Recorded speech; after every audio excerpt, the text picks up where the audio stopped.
கொஞ்சம் கதைப்போமா. எபிசோட் 1. இன்ஸ்டால ரீசெண்டாக ஒரு பொண்ணு 2 குழந்தைங்களுக்கு அம்மா தன்னோட போஸ்ட்மார்ட்டம் டிப்ரெஷனை ஷேர் பண்ணியிருந்தாங்க. குழந்தை பிறக்காத வரைக்கும் இதுக்கு மீனிங் கூட எனக்கு தெரியாது. பட் அந்த நானும் இப்போ கோத்ரூ பண்ணிட்டு தாங்க இருக்கேன். என்னதான் நம்மளோட ஃபீலிங்ஸை சொன்னாலும் அந்த எம்பத்தி எல்லாருக்கும் வந்துடாதுங்க. எக்ஸப்ட் சேம் போட் ட்ராவல் பண்ணுற இன்னொரு பொண்ணை தவிர. A small request to all the men out there.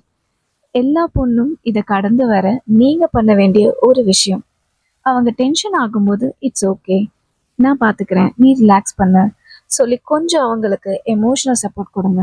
முடிஞ்சால் அந்த பேபியை நீங்கள் பார்த்துக்கிட்டு அவங்களுக்கு கொஞ்ச நேரம் ஒரு மீ டைம் கொடுங்க.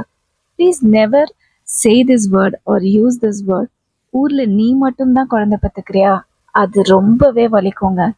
இந்த ஜென்ரேஷன் போஸ்ட்மார்ட்டம்கான மெஜாரிட்டி ரீசன் அந்த காலத்தில் யாரும் வேலைக்கு போக மாட்டாங்க. ஸோ போஸ்ட் டெலிவரி வீட்டில் தான் இருப்பாங்க. And they had support system. At least அக்கம் பக்கத்து ஆளுங்களாவது ஃபார் அ மைண்ட் ரிலாக்ஸேஷன் இருந்தாங்க.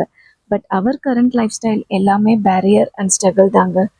ஸோ 4 அன்பான வார்த்தை, ஒரு தலைக்கோதல், இது போதும், நாங்கள் எல்லாத்தையும் கடந்து வந்துடுவோம்.